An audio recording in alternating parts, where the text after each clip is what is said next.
Hi, thank you for joining me. Welcome to my channel. I want to talk about some key aspects of the twin flame, so-called twin flame journey today. And of course, there are many, many more key aspects. But today, these four I want to share with you just seemed relevant. And let me just introduce what I plan to talk about. And you're very welcome to stay with me and explore each one of them individually. So, ego activation versus soul activation. They are two very different things, and they are opposites. And whilst one is eternal and will remain with you forever, the other has the potentiality to be eternal until you break the cycle, and it must be broken. And then I'm going to talk about how magnetism, understanding magnetism as a universal force, will help you so much in understanding what's going on between you and your soul activating person, aka twin flame, and how this understanding can be the key to set you free. And I'm sure you know what I mean by that. And then I'm just going to talk about a couple of things that you can do to start breaking up this dynamic, to start destroying this painful cycle, namely projection. You need to stop projecting. This is very toxic, very, very toxic in itself. And perhaps the most difficult, embrace the pain. Okay, so let's get started. What is the difference between soul activation and ego activation? So soul activation is the first kind of activation that takes place between your soul and that of your soul, of your twin flame. And everything is beautiful. You may have soul activation before you actually physically meet them. But eventually you're going to meet them. And then when you do, and you recognize this bond, and everything is wonderful. But shortly after, your egos get activated. Ego activation. And why?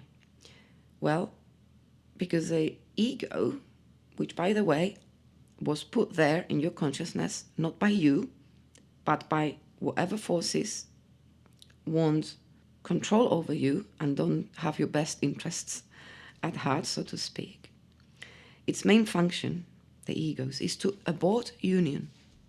And remember that by union we mean not the union of two people on this 3D plane, but the realization by each one of them individually that it is through the mechanism of the ego that they are failing to embody their soul's true power and potential. So what one of you is missing, the other has. And what one of you has, the other one is missing. So it is through understanding the dynamics and mechanism of action of the ego mind that consciousness can displace, as it were, the ego and recover their missing bit. These tales that tell you that union is about two people coming together is very misleading. And in my opinion, it's actually the creation of the 3D matrix itself to keep you away from embodying your soul in its full capacity, which is ultimately what will bring the ego matrix thing to its collapse. So when the yin energy, or so-called divine feminine, confronts this fact, realizes what's going on, and accomplishes that task, massive task of destroying the ego, that's going to be a key moment. The ego, or the ego virus as I like to call it, is a block to that part of yourself that you can't see. That part of yourself which exists in your counterpart and vice versa. So your ego and their ego, they are working in resonance, in some kind of synchrony, playing in a loop of endless going nowhere until you understand the mechanics and you kill your ego. And when your ego virus is out of the picture, so theirs will be. So now this dynamic, in my opinion, can be applied to any relationship where there is a yin and a yang energy at play. You may be more familiar with divine feminine, divine masculine. I just don't like the labels. That's why I avoid using them. But I think that this dynamics is not exclusive to twin flames. So this is very, very interesting and very powerful, potentially very powerful to change so many things in the world. But the thing, though, with so-called twin flames is that the intensity, of the emotions is so strong that you really have no choice but to go through the process.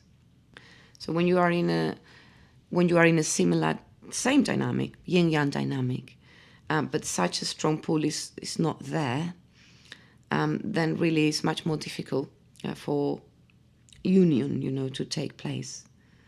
Because the strong soul pull is not there, which means the ego is going to be stronger. And so the relationship will either be in a forever loop or, in most cases, end in not the best of terms. So whether twin flame or not, if we look at the relationship dynamic where yin and yang energies are present, here on the 3D plane on Earth, this is seen as a toxic relationship. And it is toxic, yes, but only because it's created by the ego. It's not toxic in the sense you've been told, because one person is at fault, i.e. the masculine energy. No. Of course, we're led to believe that them, the yang energy, they are the ones to blame because they are the ones, who are erratic in their behavior, who run away, who ghost you, and all the rest of it. But this is how it works. The longing chasing dynamic is no better. It's seen as better. This is how we've been programmed to understand this, But it doesn't work like that. This is just the little plan of whoever planted an ego virus in our consciousness to keep you apart from each other. Because, when you are in that chasing energy mode, longing, this person who wants union, and in this case, meaning two people union, no matter what, as long as this chasing and longing exists, there will be no chance for true soul union. So chasing and longing and running away and ghosting are just as grotesque because they are an ego distortion. But the yin energy in society is portrayed as a victim, as the one being taken advantage of. That's why it's so important for you, if you are of this nature, yin, divine feminine, that you eradicate this idea from your thought patterns, because it is the very trap that keeps you both in the loop. Remember that this is just magnetism, okay? There is one, and then there is its opposite.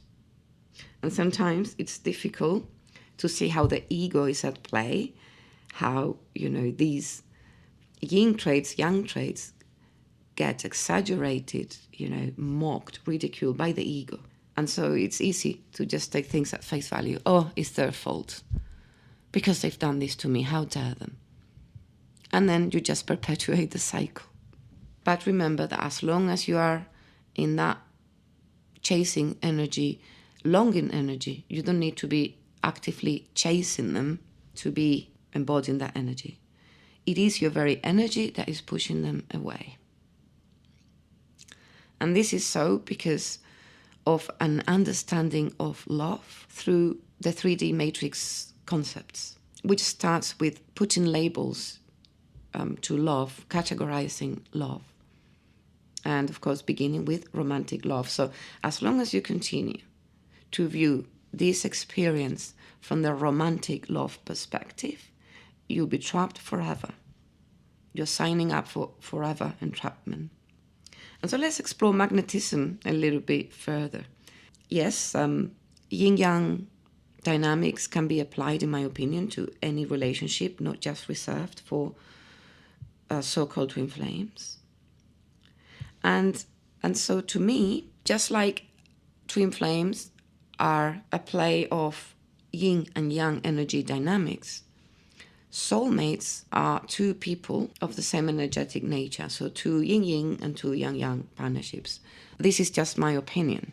So in the case of soulmates, when one of them in the partnership begins to wake up to their soul, the relationship is bound to end. Because in, let's say, soul language, opposites attract and similars repel. We know that, but perhaps we don't know that in ego language, it works in exactly the opposite way. So that's why, in a sense, soulmates, they have a much more harmonious relationship, because you have two yin energies or two yang energies coming together in ego language, so they are attracting. But when one of them steps out of the ego, that magnetism is broken. So extrapolating that back to twin flames, as long as you're in your ego, both of you, there will never be union, because you're acting through the ego, and therefore opposites repel. So the ego needs to be out, you're acting through your soul, opposites attract. So before moving on, in a so-called twin flame relationship, or let's just say yin-yang energies relationship, you are holding a mirror up against one another. And in that mirror, you are seeing the parts of yourself which you can't see in yourself, which your ego virus is not allowing you to see and to express. And the same is happening for them. That's why you feel such a strong pull, because your soul wants you to see, how wholesome you are, how perfect and magical. And because you can't find it in yourself, they've planted this big mirror in front of you and all the rest of it. And this is a purpose, really. But with soulmates, what you're seeing, you also holding a big mirror in front of one another. But what you see in this mirror is not your soul. You see your ego. You see the bits of your ego that you should be wanting to get rid of. And they are viewing in the mirror, you are holding the bits of their ego that they should be ridding themselves of. We just happen to be the same. So really it's all magnetism. And now let me just explain a few key concepts which they have been really useful for me in my path, and I'm hoping that they can be useful for you too. So a couple of key concepts that you might want to start implementing as of today. They will be really useful in setting you free. So stop reacting. It's so easy to react, so easy, because it's automatic. It's totally unconscious. It's a very subconscious mechanism. So when they do something which activates your ego, in terms of pain, you're hurting, thereby a mechanism is activated by which you will start projecting ideas and emotions onto them. So through your understanding, you will begin to think things like, okay, they've done this, must mean they don't love me. Or they've done this, they are so selfish. Or they've said this, it means whatever. But remember, that is your ego's perspective. And thus, your counterpart is the total opposite.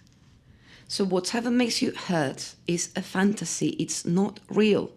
So you better start looking at it that way, because really, the sooner you face this, the sooner you'll be able to recover your peace.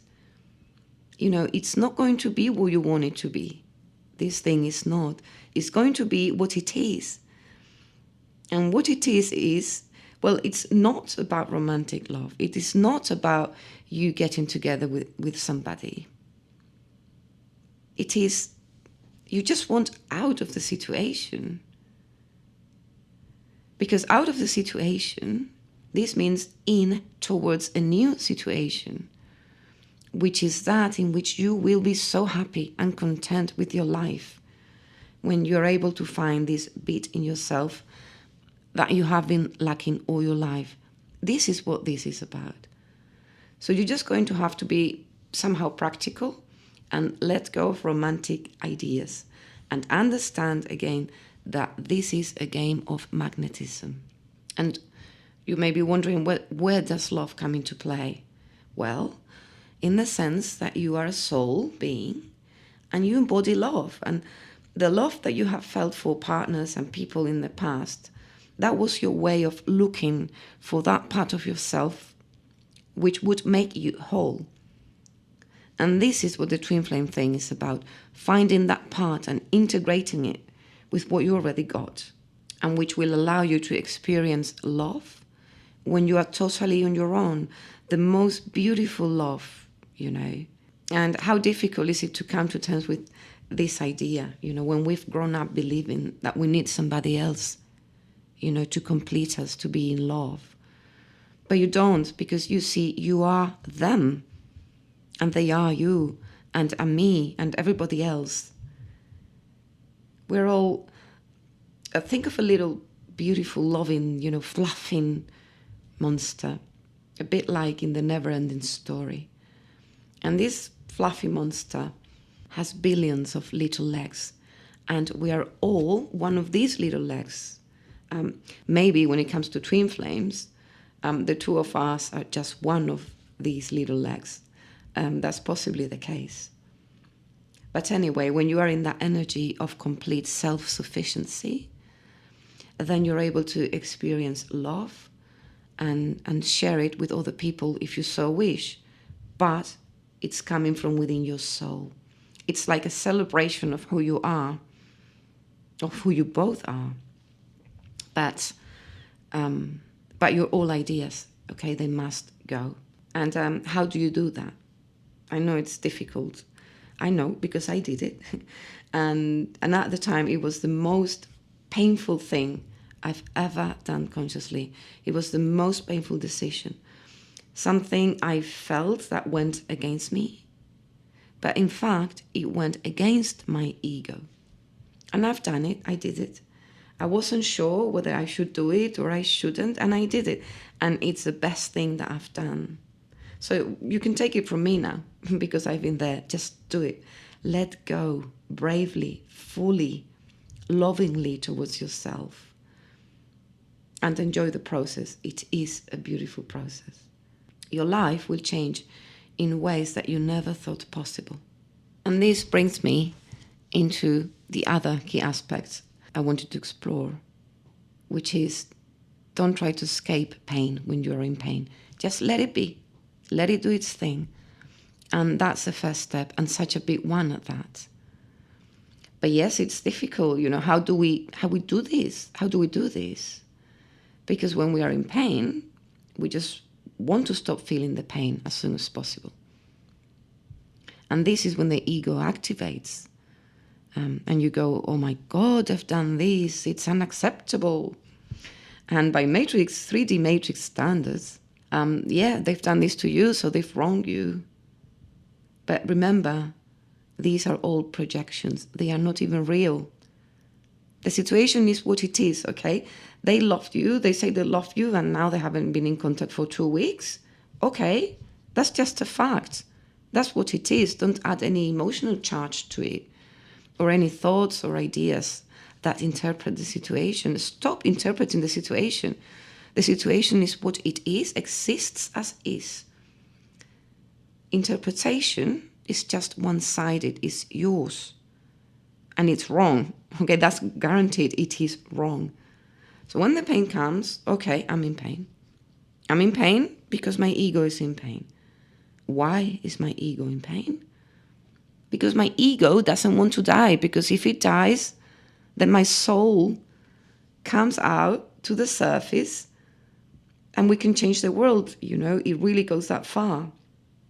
So the ego, in its attempt to survive, is telling me to create all these fantasy arguments so that I continue to be in the blame loop and in the push and pull dynamic forever. So instead of reacting to your pain and creating stories to justify why you are in pain so that you start to feel better and transfer the blame onto them, simply observe, okay? This is what's happened. And okay, my ego filter is telling me all these stories about it, but I know they are not true. This is what happened. That's it. It hurts because of my ego, but it's not mine anyway. So let it hurt. Let it hurt. The sooner you do this, the sooner the pain is going to go away. And then, it might happen again. Another iteration, as it were. If you're familiar with my way of thinking, you'll know that I think of the ego as a virus. But I also like to use the analogy of a little bit of program, like a code in your consciousness software. And so, as a code, it iterates, doesn't it? It runs once, and then when it gets to the end, it runs again, and it runs again.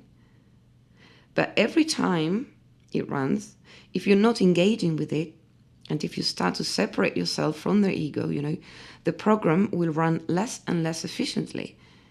It's like you begin to erase that snippet of code in the middle of the program, which is the key little bit of code, the one that makes you act in your grotesque yin energy form. And that little bit of code, which is slightly different for them, so it makes them act in their grotesque, amplified yang energy mode. And so if you don't pay attention to it, if you don't engage with it, this bit of code, beginning with the yin energies one, with the divine feminine, it will get erased little by little, little by little. And one day it will no longer be there, which means the program will no longer be able to run. It might run, okay, but it will do nothing.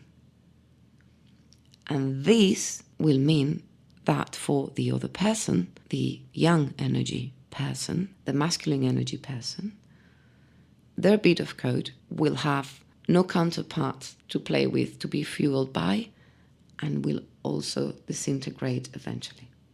So that's it for today. As I said, there are more sides to this thing. But I'm just going to stop here and invite you to reflect on it and apply it to your situation. I really hope it was helpful. Until next time.